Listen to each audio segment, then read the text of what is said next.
Alors, je vous invite à prendre place et à écouter ce morceau de musique qui est en train de jouer.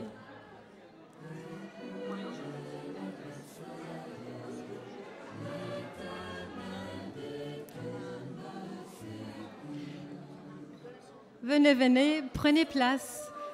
Et comme ça, vous pouvez écouter le morceau de musique qui est en train de jouer.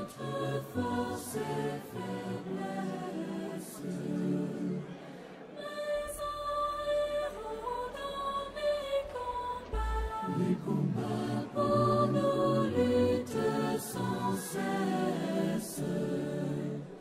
Quel est ce défenseur? C'est toi, divin sauveur, Dieu des armées, tes tribus opprimées connaissent leur libérateur. Que les démons forgent des fers pour accabler l'Église. Ta Sion brave les enfers, sur le rocher assise, constant dans son effort, en vain avec la mort, Satan conspire pour saper son empire. Il suffit d'un mot du Dieu fort. Il a ce mot victorieux dans toutes nos détresses. Répand sur nous du haut des cieux, tes divines largesses.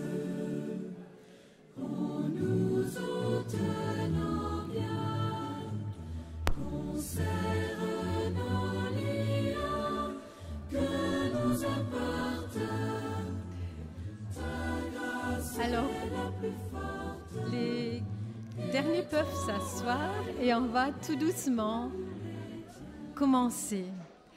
J'aimerais vous souhaiter la bienvenue à chacun qui est là ce matin et c'est une grande joie de voir que vous êtes très nombreux, très nombreux vraiment. C'est inhabituel d'avoir autant de monde.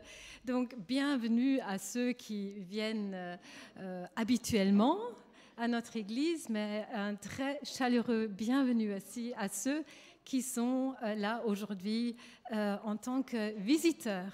Soyez vraiment les bienvenus parmi nous. Je vous invite à commencer tout de suite par la prière pour demander à notre Seigneur de nous parler. Seigneur, nous voulons te dire merci pour cet énorme privilège que nous avons de pouvoir nous rassembler, de pouvoir mettre ce temps à part et de nous mettre à ton écoute ensemble. Seigneur, toi, tu nous connais, tu sais exactement dans quel état nous sommes venus ce matin. Nous prions pour que ceux qui ont le cœur lourd, qui sont dans le désarroi, puissent entendre ta voix qui les réconforte. Nous prions pour ceux qui sont peut-être en recherche ou qui cherchent leur chemin, puissent entendre ta voix, de ta part, une direction, un mot de direction. Nous te prions, Seigneur, que nous puissions tous vraiment recevoir ta parole. Merci que tu es ce Dieu vivant, le Dieu qui veut nous parler. Amen.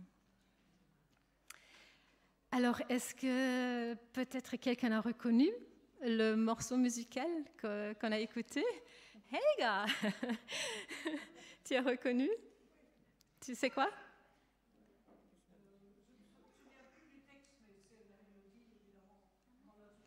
C'est ça, c'est en fait un vieux hymne composé par Luther en 1529 C'est un rempart que notre Dieu, une invincible armure.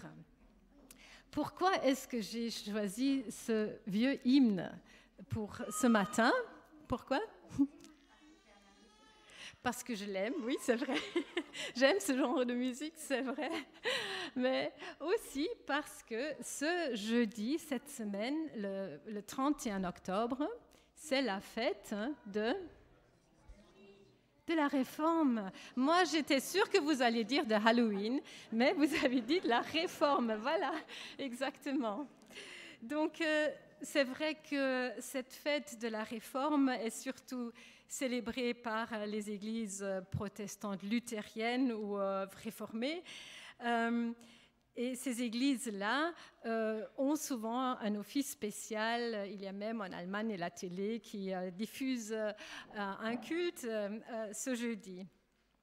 Et on commémore ce 31 octobre, le 31 octobre de 1517, où Martin Luther publiait ses 95 thèses contre la vente des indulgences par l'Église. Et il me semble bien de nous souvenir de la Réforme et de ressentir vraiment de la gratitude pour les réformateurs qui se sont opposés à l'enseignement de l'époque, qui disait que le salut s'achète. Non, disent-ils, le salut ne s'achète pas, il ne se mérite pas, il ne s'obtient pas par des œuvres ou par la vénération des reliques. Le salut de l'humanité, disent-ils, se repose sur 5 piliers. Ils sont venus avec 5 formules en latin qui commencent chacun avec sola. Sola scriptura, par l'écriture seulement. Sola fide, par la foi seulement. Sola gratia, par la grâce seulement. Solus Christus, Christ seulement. Soli Deo gloria, à Dieu seul la gloire. Et c'est encore aujourd'hui des piliers de notre foi. Et le culte de ce matin sera structuré selon ces 5 principes. Commençons avec le premier, Soli Deo gloria, à Dieu seul la gloire. Cette phrase signifie que aucun culte est rendu à un être humain, mort ou vivant, ni un objet, ni un symbole. Seul Dieu possède le caractère sacré, divin, absolu. Donc, je vous invite à chanter ce chant qui dit « Toi seul es digne, toi seul es digne de recevoir louange et gloire pour l'éternité. » Vous pouvez vous lever et pendant ce chant, les enfants peuvent aller avec leur moniteur dans leur club.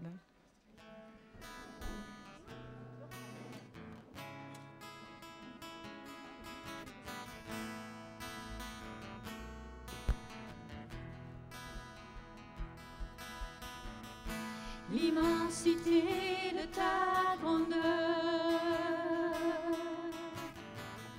me montre que je ne suis rien. Mais quand tu façonnais la terre, j'étais déjà près de ton cœur. Oh, tu m'aimais avant que je sois. Et pour moi tu as tout donné, tu as tout donné pour moi. Toi seul pouvais me libérer. C'est pourquoi je veux t'adorer. Toi seul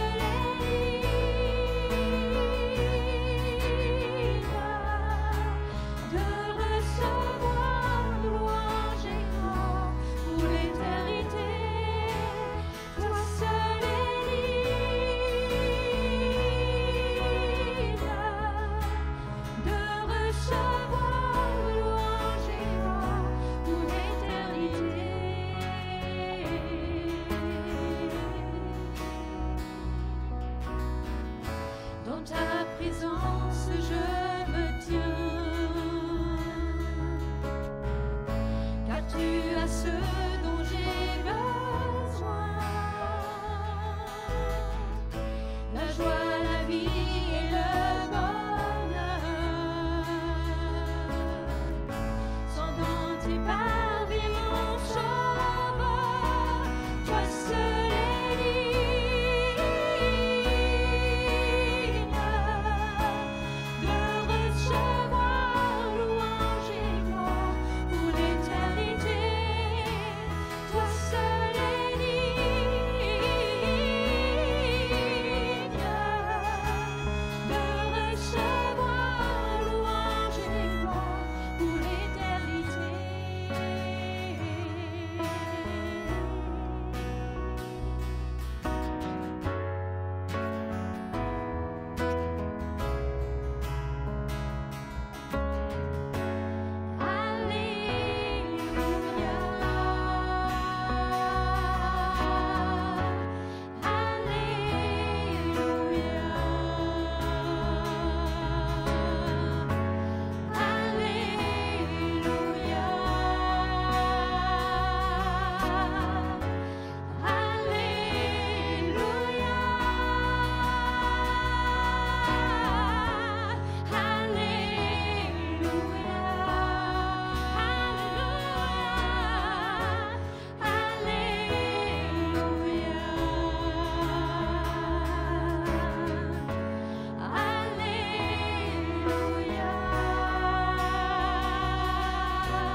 Toi seul est digne de recevoir louange et gloire pour l'éternité. Oh, toi seul est digne de recevoir louange et gloire pour l'éternité. Toi seul est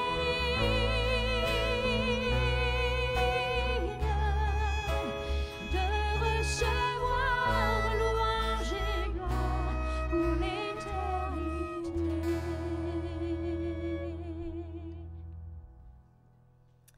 Vous pouvez prendre place. C'était Soli Deo Gloria. Un deuxième principe, c'est Sola Gratia, par la grâce seule. Pour Luther, c'était très important de bannir cette relation de crainte envers Dieu, cette crainte de n'être jamais à la hauteur des exigences de Dieu. Je pense que c'était sans doute une préoccupation très courante à son époque. Dans la Sainte Seine, nous nous souvenons que Dieu est amour. Et cela se voit dans le geste concret de son Fils Jésus qui s'est donné pour le salut de l'humanité. Il nous offre le salut par grâce. C'est une invitation d'amour à chacun, c'est une main tendue.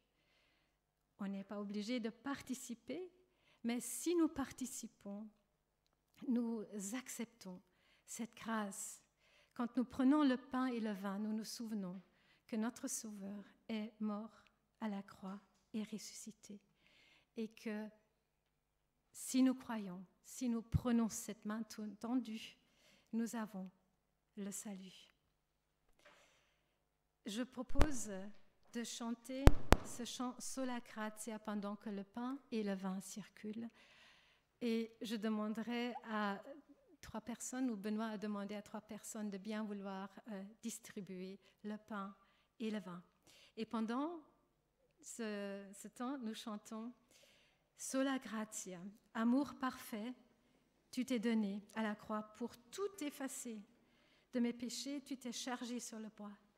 C'est par ta grâce seule que je suis pardonnée. C'est par ta grâce seule que tu m'as rachetée.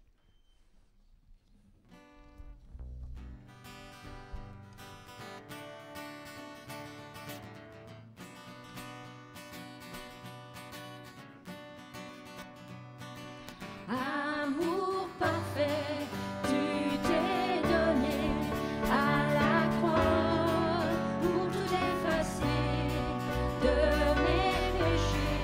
Tu t'es chargé sur le bois. C'est par ta grâce seule que je suis pardonnée.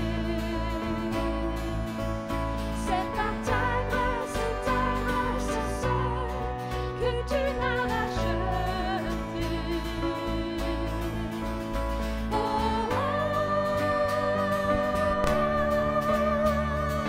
merci pour la croix, ton amour pour moi.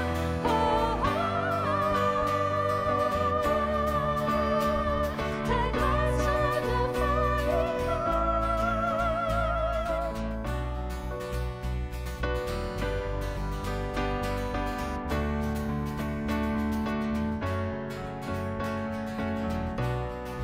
Rien ne pouvait me justifier, ton pardon est immérité.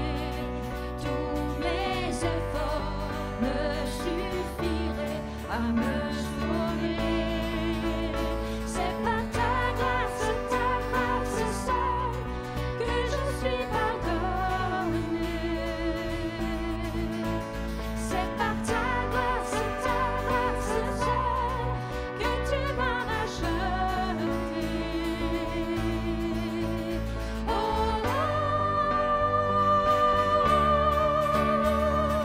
merci pour la croix, ton amour pour moi.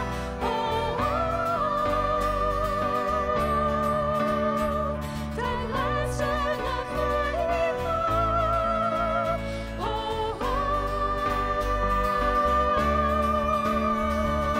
Merci pour la croix, ton amour pour moi.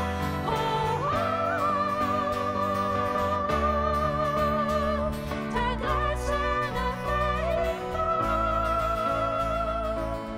Ta grâce justifie, ta grâce m'affranchit, ta grâce purifie, ta grâce m'offre la vie, ta grâce m'a sauvé, ta grâce a pardonné, ta grâce m'a comblé, ta grâce m'a libéré, ta grâce justifie, ta grâce m'affranchit, ta grâce purifie, ta grâce m'offre la vie, ta grâce m'a sauvé, ta grâce a pardonné, ta grâce m'a comblé, ta grâce m'a libéré.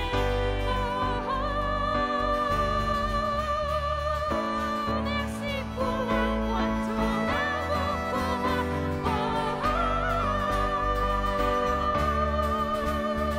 Ta grâce ne faillit pas.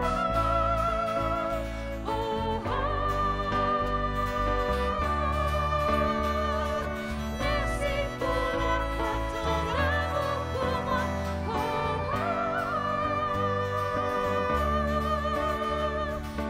grâce ne faillit pas. Sola gratia donc. Et un autre principe est la conséquence logique, sola fide, par la foi seulement. Si l'homme n'est pas sauvé par les œuvres, il lui est donc simplement demandé d'avoir confiance en Dieu, d'avoir la foi. C'est par la foi que nous sommes sauvés. Chantons ce chant torrent d'amour et de grâce qui dit « Je crois à ton sacrifice, ô Jésus, agneau de Dieu, et couvert par ta justice, j'entrerai dans le saint lieu. »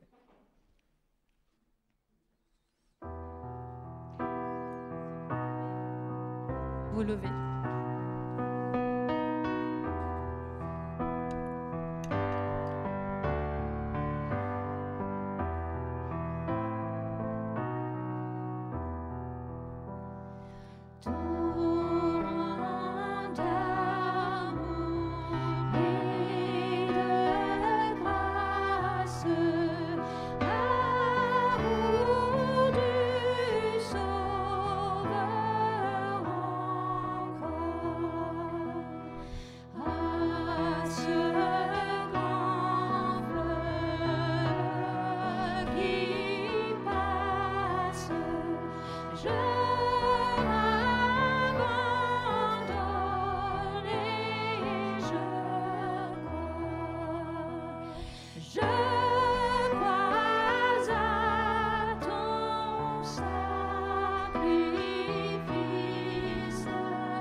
ta justice, j'entrerai dans le saint lieu. Que toute âme condamnée pour qui tu verses ton sang soit au Père ramenée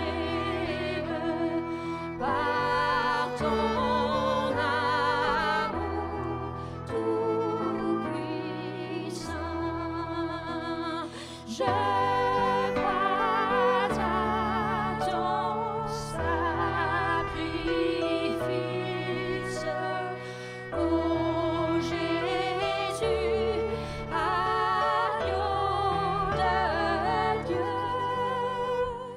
et couvert par ta justice, j'entrerai dans le saint lieu.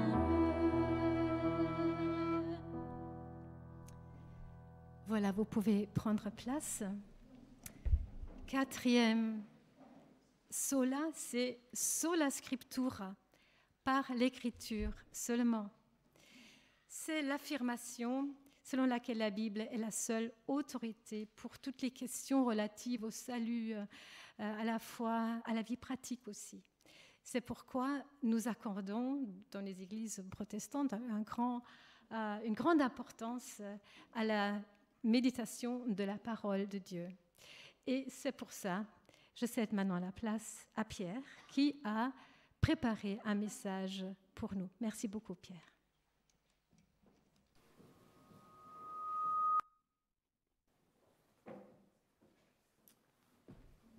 Merci Heike d'avoir si bien préparé cette présidence et d'avoir rappelé quels sont les piliers de notre foi, en particulier peut-être la spécificité de notre foi protestante que nous fêterons cette semaine.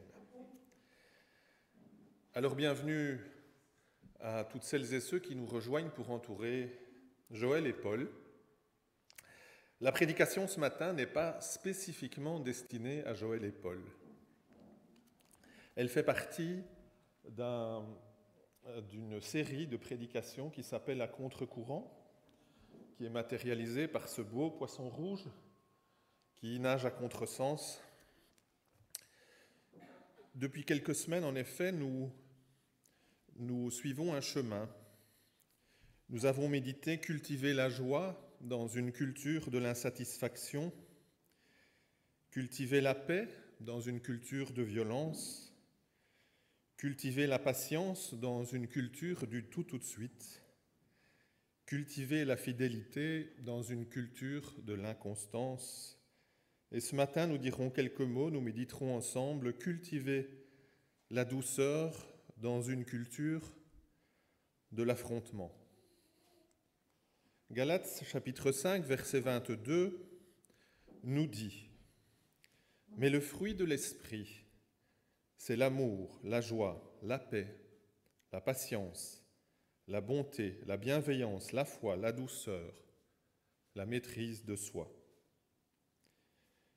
Il nous faut rappeler que ces sentiments et ces qualités morales ne nous sont pas naturelles et que nous sommes invités à les cultiver avec l'aide de Dieu. Nous les puisons à une seule et même source, appelée le fruit de l'esprit. Cet esprit, c'est Dieu qui nous le donne pour que nous reflétions déjà maintenant un petit quelque chose de son royaume futur. Mais peut-être définissons d'abord la douceur que nous dit le dictionnaire. C'est une qualité morale qui porte à ne pas heurter autrui de front, à être patient, conciliant, affectueux. Des synonymes, la bienveillance, la bonté, la gentillesse. Le constat. Le constat, c'est que nous sommes toutes et tous dans une culture de l'affrontement permanent, où nous sommes priés d'avoir un avis très tranché sur tous les sujets de société qui nous sont proposés, et nous sommes aussi tenus de les exprimer. Les réseaux sociaux sont venus amplifier à la fois cette culture de l'affrontement permanent, parce qu'ils donnent plus de poids à la parole, ils fonctionnent comme ça, ils donnent plus de poids à la parole de personnes sans nuance. Plus vous avez un avis tranché, plus vous aurez de clics positifs ou de commentaires négatifs, plus ceci deviendra à la mode. La nuance et la modération ne sont pas à la mode. J'aimerais vous inviter à fixer nos regards ce matin sur deux modèles, la douceur de Dieu et la douceur de Jésus. La douceur de Dieu. 1 Roi 19, verset 12 nous dit « Et après le tremblement de terre, un feu. L'Éternel n'était pas dans le feu. Et après le feu, un murmure doux et léger. » Dans les chapitres 18 et 19 du livre des Rois, nous voyons le prophète Élie, un homme de Dieu exaspéré par l'idolâtrie des Israélites qui adorent le dieu Baal au lieu de l'Éternel. Le peuple vit un temps de famine et de sécheresse et ses dirigeants accusent ce prophète de l'Éternel d'être responsable de ses malheurs. C'est typiquement ce que nous faisons en tant qu'êtres humains. Dieu serait responsable de nos malheurs. Alors pour prouver la puissance de l'Éternel, Élie va construire un autel entouré d'eau et implorer l'Éternel de faire descendre le feu du ciel devant une foule de témoins. Et l'Éternel répond en faisant descendre le feu du ciel, et le peuple se tourne vers l'Éternel et le reconnaît comme Dieu. D'autant que les prophètes de Baal tenteront la même expérience sans succès. Mais Élie va plus loin. De sa propre initiative, sans que nous voyions une quelconque intervention de Dieu, avec l'aide du peuple, il va égorger des centaines de prophètes de Baal. Dieu ne lui a rien demandé. Et c'est une autre initiative typiquement humaine, tuer au nom de Dieu. La violence engendre toujours la violence, et voici qu'Élie a peur. Il doit s'enfuir au désert, passe par une lourde dépression et demande même à Dieu de lui ôter la vie. Là, à l'écart, l'Éternel va prendre soin de lui donner à manger et à boire, mais aussi se révéler à lui d'une manière particulière. « Regarde, Élie, je vais passer devant toi. » Élie va voir une tempête avec un vent violent, mais l'Éternel n'est pas présent dans le vent. Puis un tremblement de terre, mais l'Éternel n'est pas présent dans le tremblement de terre. Puis un feu, mais l'Éternel n'était pas dans le feu. Puis un murmure doux et léger, le bruit d'un souffle léger, une voix légère, comme un silence. Et c'est là que l'Éternel se révèle. Dans sa faiblesse, Élie découvre la douceur de Dieu. Dans cette histoire, mes amis, nous avons un grand résumé du grand fossé entre Dieu et les hommes. Les hommes aiment la violence, imaginent un Dieu violent comme eux. La Bible, au contraire, est une lettre d'amour qui, si nous le cherchons vraiment, montre un Dieu lent à la colère, grand en bonté, et tisse patiemment des relations avec les hommes.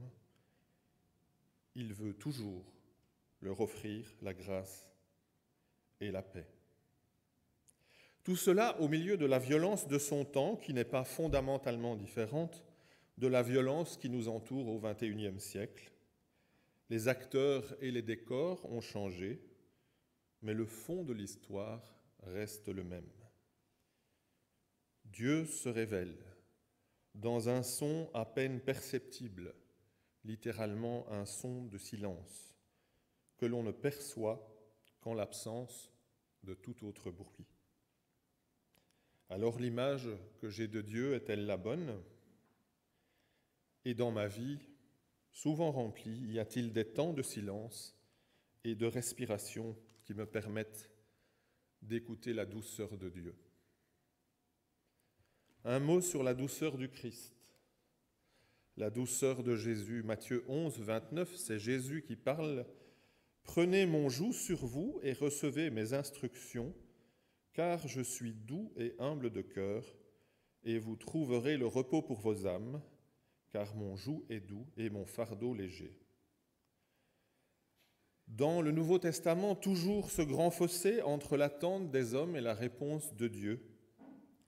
Alors que les Israélites attendent un Messie qui va les délivrer de l'occupation romaine et établir un pouvoir politique par la force, voici que Dieu vient à leur rencontre sous la forme d'un bébé, né dans une étable à Bethléem. Quoi de plus doux qu'un bébé ? Qui est Jésus ? Dans l'évangile de Jean, 7 fois, Jésus dit « Je suis ».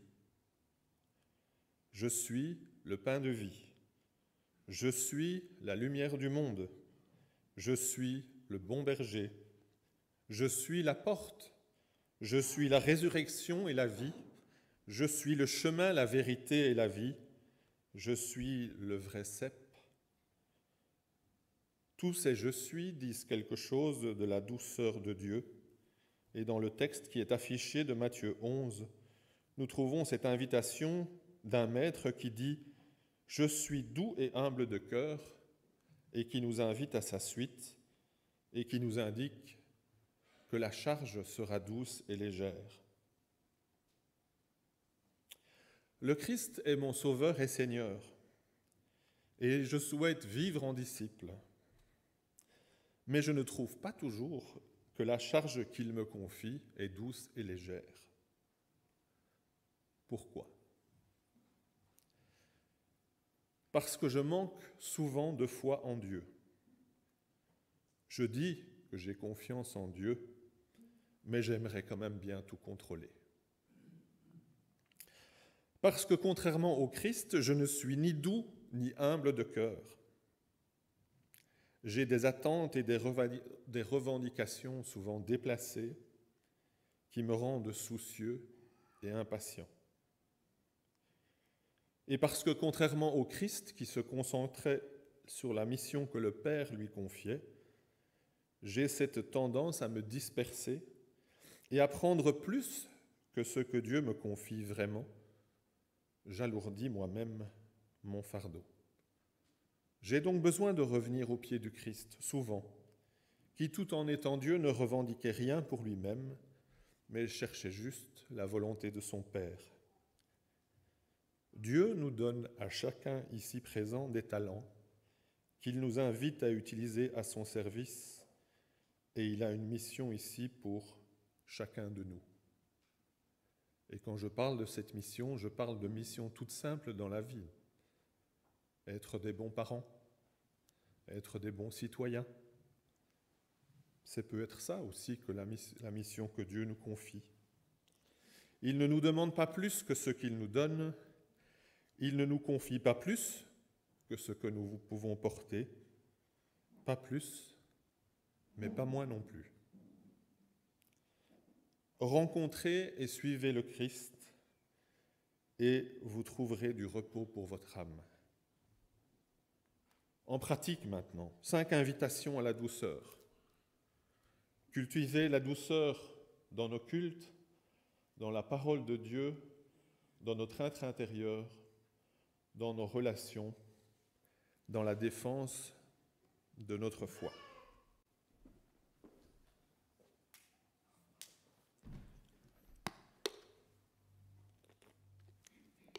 Cultiver la douceur dans nos cultes.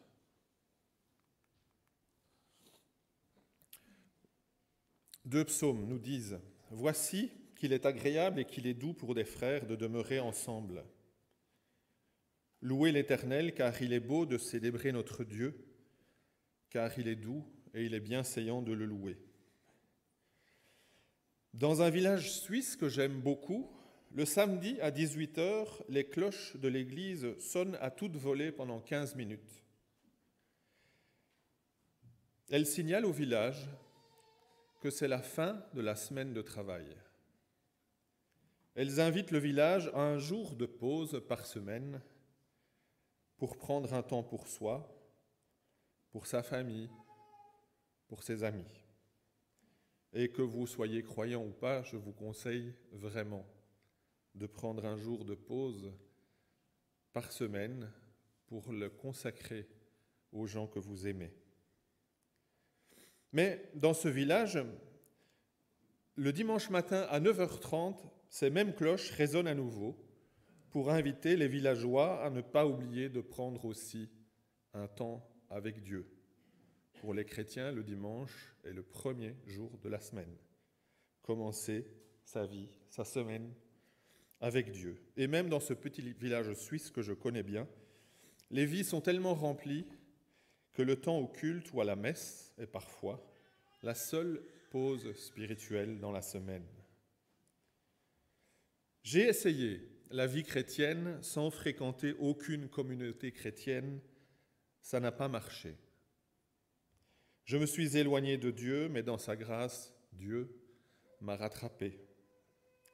Avec la douceur d'un jardinier qui doit parfois arracher et débroussailler les choses, ce n'est pas agréable sur le moment quand Dieu débroussaille notre vie, mais c'est parfois nécessaire pour que la lumière passe à nouveau. L'amour, la douceur des frères et sœurs de l'Église ont été déterminants dans ce que je suis aujourd'hui. Deuxième invitation, goûter la douceur de la parole de Dieu. Drôle d'histoire que Ézéchiel 3.3 nous raconte, l'Éternel dit à Ézéchiel, c'est un autre prophète de l'Éternel dans l'Ancien Testament, « Nourris ton ventre et remplis tes entrailles de ce rouleau que je te donne. » Je le mangeai, et il fut dans ma bouche doux comme du miel. Étrange histoire que cet ordre de Dieu à son prophète Ézéchiel, autrement dit, « Si tu veux parler en mon nom, mange d'abord ma parole. » Je ne vous invite pas ce matin à manger vos Bibles, mais à la lire et à la savourer régulièrement, comme on relit une lettre d'amour. J'ai entendu récemment le témoignage d'Éric Emmanuel Schmitt, un écrivain que vous connaissez, indiquant que la lecture des évangiles avait transformé sa vie. Il nous dit qu'il avait une vague idée de Dieu, mais que grâce aux évangiles, il a rencontré le Christ. Et à la question « Mais qu'est-ce que ça a changé dans votre vie ?» il répond « Une joie indescriptible. » Le plus court à lire, c'est l'évangile de Marc. Je vous donne donc ce tuyau, si vous voulez commencer par le plus court. 90 minutes de lecture tranquille, mais 90 minutes qui peuvent changer une vie. Laissez la douceur de Dieu nous transformer, ou notre être intérieur, prendre soin de notre être intérieur. Colossiens 3, verset 12 nous dit « Dieu vous a choisi, il vous aime, et c'est pourquoi revêtez-vous de sentiments de compassion, de bonté, d'humilité, de douceur et de patience. » La réalisatrice Colline Serrault, petite fille de pasteur, a dit un jour « J'aime beaucoup Dieu, mais j'ai du mal avec son personnel au sol. » Ce n'est pas très difficile à comprendre quand on se penche sur l'histoire de l'Église et sur ce que des hommes, des femmes ont laissé faire au nom de leurs intérêts particuliers à différentes époques. À plus petite échelle, nous le vivons quand nous vivons parfois des tensions avec d'autres chrétiens, et on parlait des protestants, nous sommes connus pour protester, chacun voulant en avoir raison. J'ai d'ailleurs fait partie des personnes qui, un jour, ont quitté une église ou une dénomination chrétienne pour trouver refuge ailleurs. Nous pouvons, en tant que chrétiens, nous montrer critiques, mais sans nous exclure du problème. Un homme croit toujours que ses décisions sont justes, mais c'est Dieu seul qui peut juger ses motivations. Et voici peut-être une belle prière que nous pourrions faire un jour cette semaine. Seigneur, durant cette journée, aide-moi là où tu vas me placer à revêtir les habits que tu as préparés pour moi. La compassion, la bonté, l'humilité, la douceur, la patience, surtout si je rencontre une contrariété. Cultiver la douceur dans nos relations. C'est un très beau livre, le livre des Proverbes dans l'Ancien Testament. Comme le nom l'indique, ce sont des proverbes qui se succèdent. Et en voici un. Proverbe 27, verset 9. « L'huile et les parfums réjouissent le cœur, et les conseils affectueux d'un ami sont doux. » Dans toutes nos relations, en particulier quand nous nous approchons d'une personne en difficulté, veillons à ne pas ajouter de la souffrance à la souffrance. Parlons peu, écoutons beaucoup, car bien souvent nous ne savons quasi rien de l'histoire de la personne que nous écoutons. Soyons prudents, même dans nos questions. Parfois, nos simples questions peuvent blesser. À une époque où je n'allais pas bien, je me suis rendu seul dans une église. J'ai pourtant l'habitude d'aller dans les églises. Mais j'étais seul dans une église où j'étais complètement inconnu. Et une personne sans doute bienveillante a commencé à me questionner pour savoir qui j'étais précisément et a fini par me poser des questions très personnelles. Je n'allais pas bien et c'était un très mauvais moment à passer. Si nous voulons être fraternels dans nos relations, il ne s'agit pas de bousculer des personnes, mais d'oser accompagner, c'est-à-dire nous asseoir ou marcher, tout simplement, à côté de celui qui ne va pas bien. Faire un bout de chemin ensemble. Ne pas nous comporter comme des juges un peu supérieurs, mais comme des frères et sœurs en humanité, conscients de nos propres faiblesses. Acceptons le silence de nos frères et sœurs. Et osons nous aussi le silence quand il n'y a rien à dire. Cinquième et dernière invitation, cultiver la douceur dans la défense de notre foi. 1 Pierre 3, verset 15 nous dit « Mais sanctifiez dans vos cœurs Christ le Seigneur, étant toujours prêt à vous défendre, avec douceur et respect devant quiconque vous demande raison de l'espérance qui est en vous. » Je suis parfois triste de la dureté des relations entre chrétiens de convictions différentes et je veux saluer tous les efforts qui sont faits en vue de construire des ponts. Mais ce qui m'attriste le plus encore, c'est la dureté des propos haineux que certains chrétiens laissent par exemple sur les réseaux sociaux au nom de leurs valeurs. Nous en avons eu un mauvais exemple cet été avec la cérémonie d'ouverture des Jeux Olympiques. Souvenons-nous que Christ, à son époque, a scandalisé les religieux de son temps parce qu'il partageait des repas avec les exclus. C'est lui que nous voulons servir. À sa suite, je dois aussi être prêt à partager avec toutes et tous et à les accueillir avec douceur et respect. Dans une lettre à sa paroisse d'Annecy, que j'ai trouvée cet été en visitant une église, Monseigneur Yves Le Sceau, que je ne connais pas, écrit ceci. « C'est très douloureux de voir comment dans certaines communautés chrétiennes, on donne de la place à diverses formes de haine, de division, de calomnie, de désir d'imposer ses idées à n'importe quel prix. Mais qui voulons-nous toucher avec de tels comportements ? Développons, dit-il, des relations humaines simples, amicales et la cordialité avec tous. Nous pouvons d'ailleurs nous réjouir et prier pour le Forum des chrétiens francophones qui va rassembler à Liège à partir de demain des chrétiens francophones de toute confession. Lydia y sera. Nous voici à la conclusion. Alors j'avais commencé à écrire une conclusion sur la force et la puissance de la douceur. La douceur, ce n'est pas de la mollesse, n'est-ce pas ? Jésus n'était pas un mou, Jésus avait des convictions. Qui oserait dire que Jésus était un mou ? J'avais commencé à écrire cette conclusion et puis je me suis dit ça va être beaucoup trop long. Et ça, je mets au frigo pour une autre fois. Ce sera la suite. Mais par contre, j'ai trouvé... Je devais quand même faire un résumé. Et en fait, le résumé, je l'ai trouvé dans la parole de Dieu. Et la conclusion, c'est Paul lui-même qui va la donner. Il résume en 60 secondes ce que je viens de vous expliquer en 20 minutes. Si j'avais trouvé ce texte avant, la prédication aurait duré 60 secondes. Donc si vous vous êtes un peu assoupi, réveillez-vous.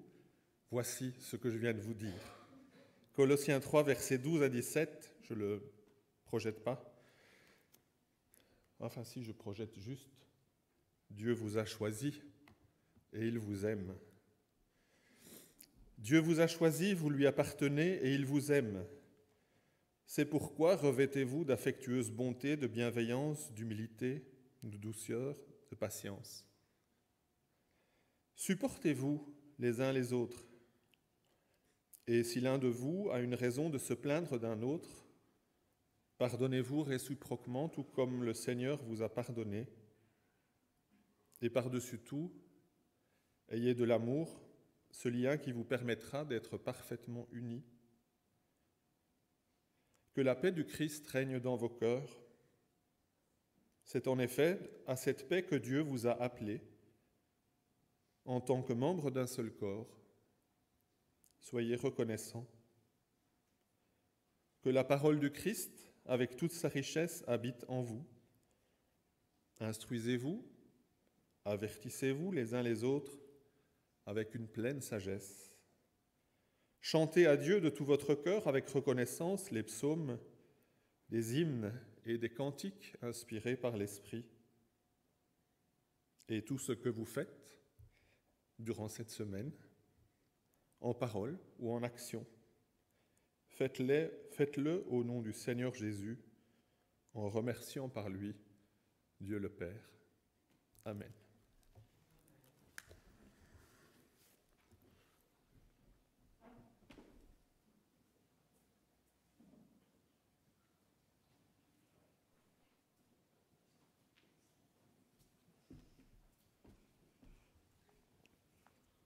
Merci beaucoup, Pierre, pour cette prédication.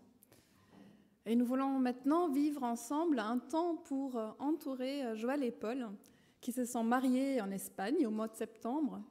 Et nous sommes vraiment touchés que de cette manière, vous aviez à cœur d'impliquer aussi la communauté dans cette démarche de vous remettre à Dieu, pour votre vie à Dieu. Et nous sommes heureux de le vivre avec vous et avec toutes les personnes que vous avez invitées, que nous sommes heureux d'accueillir. Et je vous invite à venir devant pour ce temps ensemble.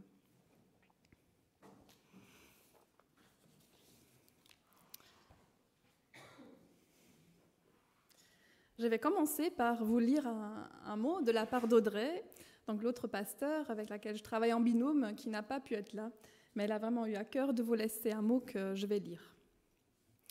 Chers Paul et Joël, je suis bien triste de rater une deuxième fois l'occasion de célébrer votre mariage.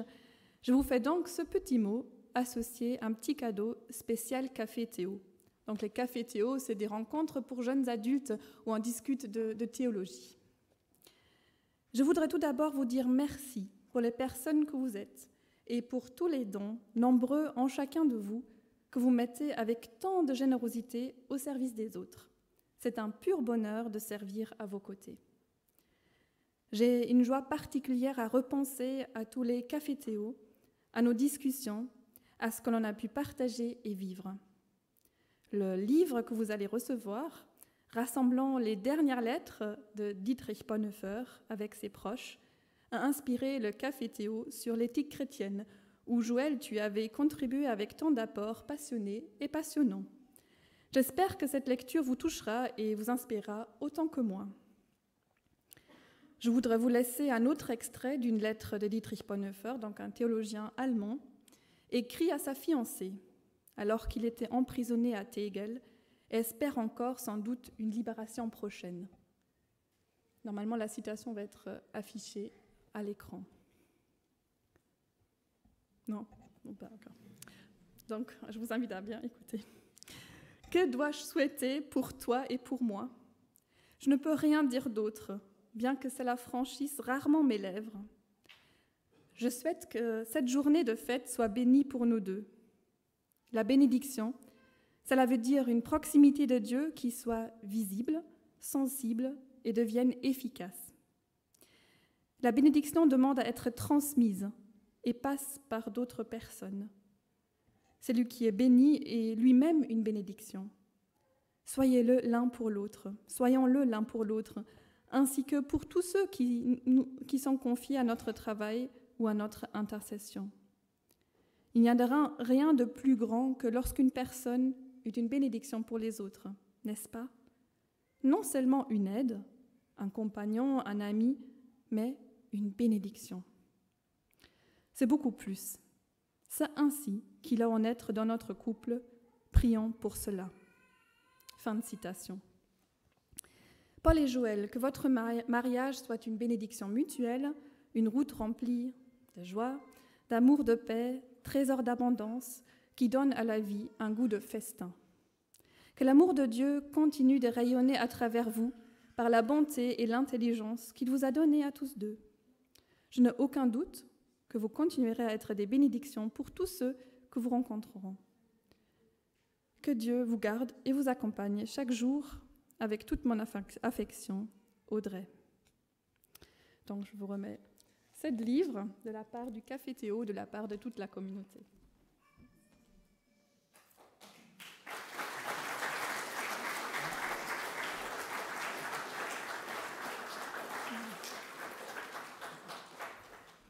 Et nous voulons vous remettre encore un autre livre. Cette fois-ci, c'est le livre des livres, c'est la Bible. Donc, de la part de toute la communauté, nous vous offrons une Bible, car comme c'est votre souhait, nous prions que le Christ soit au centre de votre vie de couple, dans les jours de fête, comme dans les jours ordinaires, dans les jours lumineux, comme dans les jours plus ombrageux. Et peut-être que vous la lirez ensemble, peut-être chacun son tour, chaque couple a les préférences en la matière. En tout cas, vous avez le droit de l'utiliser. Beaucoup de bibles de mariage restent dans l'étagère, prennent un peu de poussière, comme beau souvenir de ce jour de mariage, mais c'est vraiment, elle est agréable à lire, avec des gros caractères, avec une traduction, avec des mots d'aujourd'hui, donc profitez-en.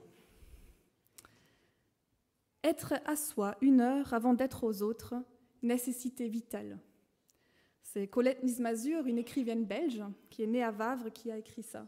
Être à soi 1 heure avant d'être aux autres, nécessité vitale. Donc ça veut pour chacun, que l'on soit en couple ou pas, être à soi à un moment donné, dans sa journée, dans sa semaine, pour mieux pouvoir être aux autres, à l'autre aussi, au conjoint. Et c'est la parole de Dieu qui nous accompagne dans ces moments de recentrage. Dans le psaume 119, nous lisons « Quand je savoure tes instructions, je leur trouve un goût plus doux que le miel. » Voilà, j'ai le privilège de vous offrir. Au nom de tout le monde.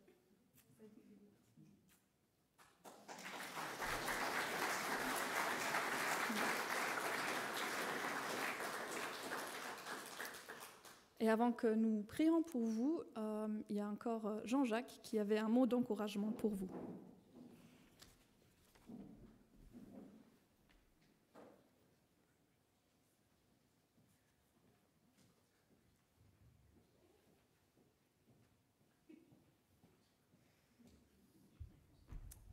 Bonjour à tous. Alors aujourd'hui, nous célébrons le début d'un voyage extraordinaire, un voyage qui commence par l'engagement de 2 personnes.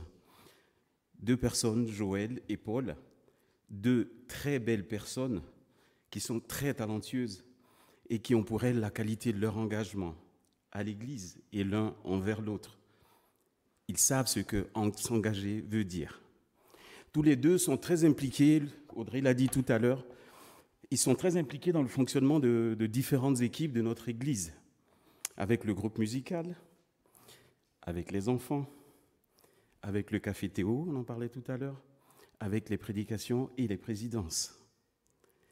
La première fois que j'ai vu Joël, comme ce matin, dans le coin, je me suis dit, j'ai ma fille qui fait du piano, et si elle n'est pas assise, il n'y a aucun son ne sort de l'instrument. Joël joue debout. J'ai dit, quel talent! Habituellement, les pianistes, ça s'assoit d'abord. Elle, pas du tout. À propos de Paul, entre autres, je travaille avec lui dans le coin d'ailleurs, il était assis avec moi derrière, si vous avez remarqué. Et c'est ce groupe-là qui s'occupe de tout ce que vous avez vu, tout ce qui est audiovisuel dans l'Église et tout ce qui est technique. Et je pense que dans ce groupe, nous sommes excellents. Mais croyez-moi, Paul, c'est un cran au-dessus. Il a prouvé encore ce matin, on a eu un gros problème. S'il n'était pas là, je crois qu'il n'y aurait pas eu de culte. Alors, Paul, je disais, c'est un cran au-dessus. Il est vraiment, en termes d'efficacité, il est le meilleur d'entre nous. Je disais tantôt que nous célébrons le début d'un voyage. Un mariage, effectivement, c'est comme un voyage. On le prépare, on le planifie, on choisit la destination, on choisit les étapes à franchir, on choisit les souvenirs à créer. Et puis, au cours de la route, il y a des imprévus. Et lorsque ces imprévus arrivent, dans ces moments-là, vous regardez plutôt au but et vous trouvez les ressources pour pouvoir terminer le voyage. Pour vous, Joël et Paul, c'est en ce moment des imprévus que la qualité de votre engagement, et votre engagement, je le soulignais tout à l'heure, qu'on peut définir par sa force, par son sérieux, par sa profondeur, et c'est ça qui va vous aider à terminer le voyage. Votre engagement envers la communauté, c'est un exemple pour nous tous. La communauté vous en est très reconnaissante. Elle se réjouit d'ailleurs avec vous aujourd'hui pour cet engagement que vous prenez l'un envers l'autre. Vous faites partie de cette communauté et elle saura toujours vous entourer. Lorsque vous allez demander nos prières, nous serons là en tant que communauté. Lorsque vous n'allez pas demander nos prières, mais que nous verrons que vous en avez besoin, nous serons présents. Nous serons prêts à vous soutenir. Ce voyage que vous commencez, il est unique, il est précieux, il ne dépend que de vous. Vous devez donc vous charger d'amour, de joie, de paix, de patience, de bienveillance, de bonté, de fidélité, de douceur, Pierre, merci, et de maîtrise de soi. Vous avez reconnu le verset que Pierre lisait tout à l'heure, Galates 5, 22. Ça a l'air d'être simple, mais c'est tout un programme, ça dure toute une vie. Donc que chaque jour de ce voyage-là que vous faites ensemble soit fait de nouvelles découvertes pour vous et que vous puissiez faire face à tous les imprévus avec l'aide de Dieu. Merci.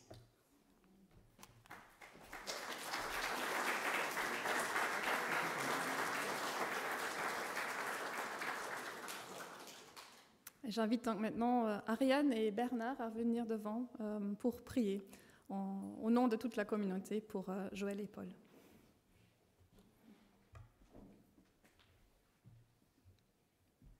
Prions ensemble. Ah oui, Seigneur, nous voulons te remercier en tant que communauté, en tant qu'amis et frères et sœurs en Christ. Nous voulons te remercier pour Joël et Paul, te remercier pour leur foi, te remercier pour le fait qu'ils sont à toi, qu'ils t'appartiennent. Et je veux te remercier pour tous les talents que tu leur as donnés, comme Jean-Jacques l'a dit. Seigneur, je ne te demande pas qu'ils ne se fâchent jamais. Non, je te demande beaucoup mieux que ça. Je te demande qu'ils sachent pardonner. Seigneur, je te demande qu'ils puissent te regarder à chaque jour et qu'ils puissent se rappeler que aimer, c'est parfois pouvoir s'abaisser pour l'autre, et cela réciproquement. Oui Seigneur, je te remercie du fond du cœur pour la chance que j'ai, pour la chance que nous avons de les connaître, de voir deux êtres qui s'aiment aussi. Ça fait tellement de bien de voir des gens qui s'aiment, Seigneur. Je te les remets tout particulièrement dans tes tendres et douces mains. Et je sais, et c'est pour ça que je te remercie, je sais que tu prendras soin d'eux. Seigneur, garde-les, guide-les, protège-les. Et merci parce que je sais que tu les feras avancer vers le but, dans la bonne direction. Toutes ces choses, je te les demande à cause de ton nom. Toi qui es un Dieu grand, bon, miséricordieux, tellement lent à la colère, qui pardonne et qui pardonne encore. Merci Seigneur pour toutes ces choses que tu nous donnes et je suis sûre que tu les leur donneras aussi. Au nom de Jésus, Amen.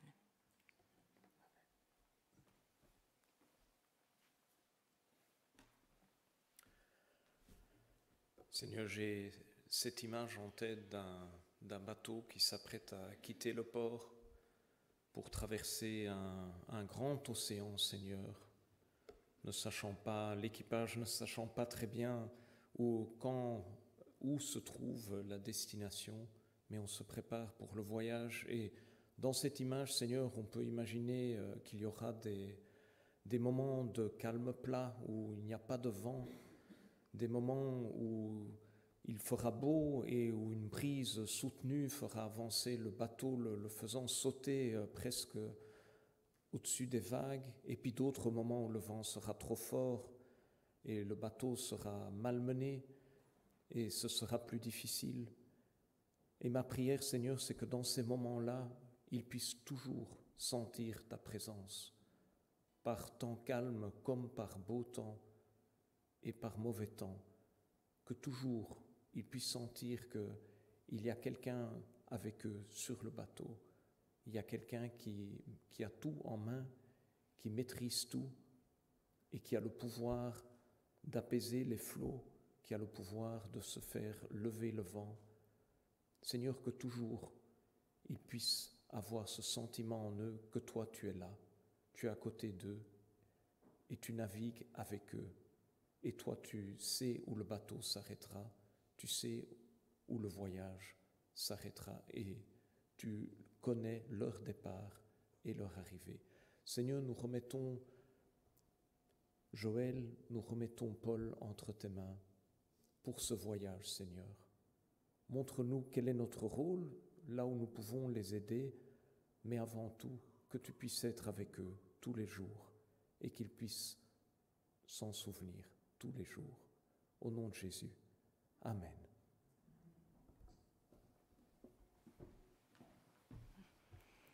Et ensemble, nous allons chanter un chant de bénédiction, tout particulièrement pour Joël et Paul, mais aussi les uns pour les autres. Et je vous invite à vous lever pour cela.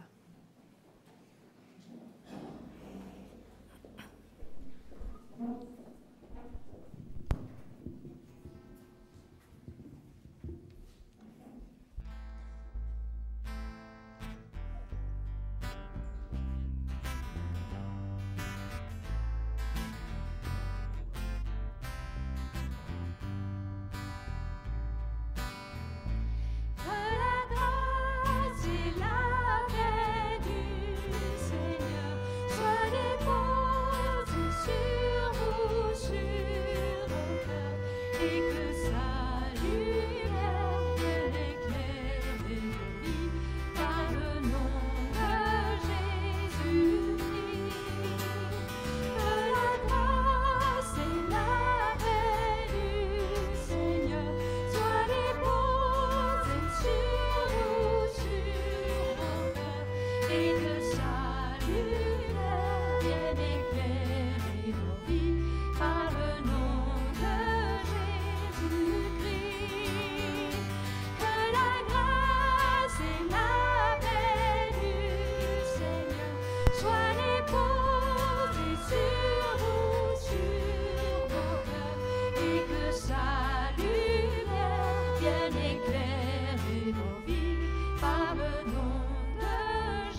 Je laisse la parole à Pierre pour les annonces.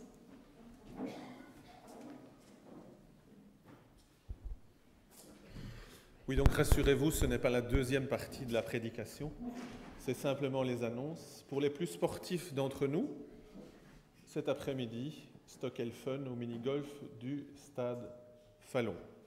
Qui organise? Sophie, elle est là? Elle est dans les clubs. Elle est dans les clubs, ok. Voilà. Donc si vous avez envie de faire du sport cet après-midi. C'est la semaine des PEP. Qu'est-ce que c'est les PEP? Ce sont des groupes de maison. Et cette semaine, nous avons un rendez-vous. Un groupe de maison, c'est un endroit où on partage la parole de Dieu, où on partage des nouvelles, les bonnes, celles qui nous réjouissent. Et voilà, il est comme dans toutes les familles, et nous sommes une très grande famille ici, avec environ 150 personnes qui sont concernées par la communauté. Voilà, il y a des jours de joie, comme aujourd'hui, et puis il y a des choses que nous portons et qui sont plus difficiles, et les groupes de maison sont aussi un moyen de ne pas oublier les personnes qui vivent des choses difficiles en ce moment. Alors rendez-vous pour cela à Oderghem jeudi, chez Ariane. Sylviane, tu m'as dit aussi Rixensart ou Sterrebeek, je ne sais plus. Hein? Chez vous, Bierge, Rixensart. Rosière, pardon, Rosière. Ok, alors à Uccle, c'est chez Mareik, on se voit jeudi. À Wemmel, je ne sais pas, je n'ai pas de nouvelles. Enfin voilà les communes. Non, je vois Suzanne qui me fait signe, donc pas cette semaine. Donc Oderghem, Bierge et Uccle, voilà 3 rendez-vous cette semaine si vous habitez dans l'une de ces communes ou à proximité. Un tout petit peu plus loin, rappel à tout le monde, le samedi 9 novembre, c'est la journée de ressourcement, c'est une journée de formation sur la thématique de l'Ancien Testament. Le 10 novembre, on aura encore un temps de réjouissance avec la présentation d'un enfant, Eliana. Nous prierons aussi pour Eliana qui est déjà avec nous aujourd'hui et depuis un certain temps. Mais ce sera un temps particulier pour se réjouir avec Eliana. Puis le 23 et 24 novembre, nous aurons le week-end d'église à Genneval. Pour les personnes intéressées, il y a déjà les flyers qui sont arrivés, qui sont là-bas derrière. Vraiment, n'hésitez pas déjà à vous servir, mais on vous reparlera de ce week-end d'église. Sylviane s'occupe aussi des inscriptions. Voilà un petit peu plus d'infos sur ce qui nous attend le 9 novembre. On va parler de l'Ancien Testament pour aujourd'hui. Tu peux aller plus loin avec 3 conférences. Réapprendre à lire le patrimoine hébraïque. Comment l'Ancien Testament a façonné l'Église. Des perles de spiritualité ancienne pour notre vie par l'orateur est en bas, Salvatore Manfroy. Doctorant en exégèse de l'Ancien Testament à l'UCL Louvain, professeur d'hébreu biblique à la faculté universitaire de théologie protestante de Bruxelles. Donc si c'est un sujet qui vous intéresse, venez me voir, je vous dirai comment vous inscrire. Si vous voulez être informé de nos activités, communiquez-moi votre adresse mail. Et tout ce que vous avez entendu ce matin, vous pouvez le réécouter sur notre chaîne YouTube ou sur Spotify en tapant CC Stockel comme communauté chrétienne de Stockel. Voici nos 2 pasteurs. Vous avez vu Lildia ce matin. Cette semaine, elle sera au Forum chrétien de lundi à mercredi, je crois. C'est ça, donc disponible à partir de jeudi. Audrey est en congé. Et Jean-Jacques, si vous voulez, si c'est urgent, appelez Jean-Jacques cette semaine. C'est lui qui pourra vous aider. Voici les activités que nous soutenons. Vous trouverez plus d'infos sur la table là-bas. Et si vous souhaitez partir avec un évangile, si vous dites « j'aimerais bien lire un évangile, mais j'en ai pas lu », il y en a un. Vous verrez un magazine là-bas qui s'appelle Luc. Ça a l'air d'un magazine, ça ressemble à un magazine, mais c'est un évangile. Il vous est offert. Bon dimanche, avec nos célèbres tasses de café. Donc un jour, on aura un PowerPoint festif avec des coupes de champagne, des confettis, des cotillons. Enfin, peut-être pas les confettis et les cotillons, mais en tout cas, on a à vous offrir, à l'occasion du mariage de Paul, du vin mousseux sans alcool. Donc vous pouvez en boire sans modération, même si vous conduisez. Faites quand même attention au taux de sucre, mais je vois que Heike a quelque chose encore. Mais oui, bien sûr, pardon. Oui. Il nous reste un dernier Solus Christus. Et je vous invite à chanter un dernier chant parce que Solus Christus, qui indique que le salut de l'âme passe nécessairement par le Christ et par lui seul. Et je vous invite à chanter encore un dernier chant, En Jésus seul est mon espoir, mais peut-être on pourra juste prendre les 2 premières strophes parce que je crois que vous avez tous hâte de goûter le vin mousseux. Et pendant ce temps, on peut passer les paniers dans lesquels on collecte, vous déposez vos offrandes pour soutenir entre autres les œuvres dont Pierre nous a parlé. Je vous invite à vous lever pour ce dernier chant, En Jésus seul est mon espoir.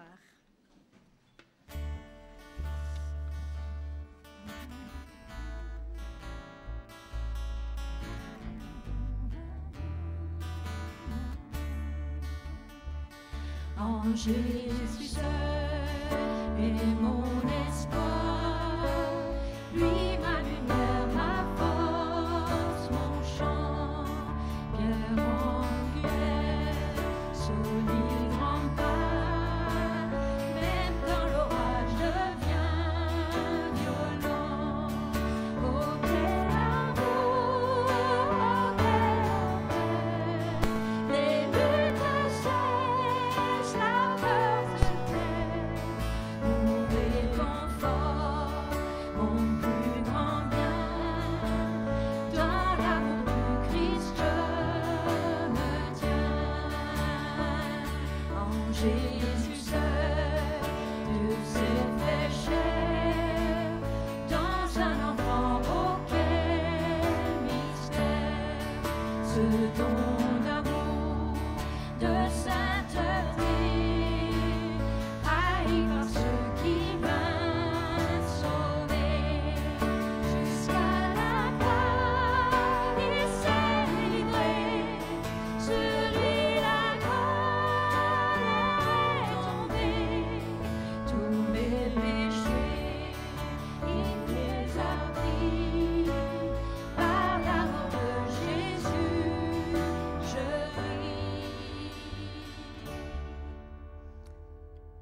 Bon dimanche à tous. Je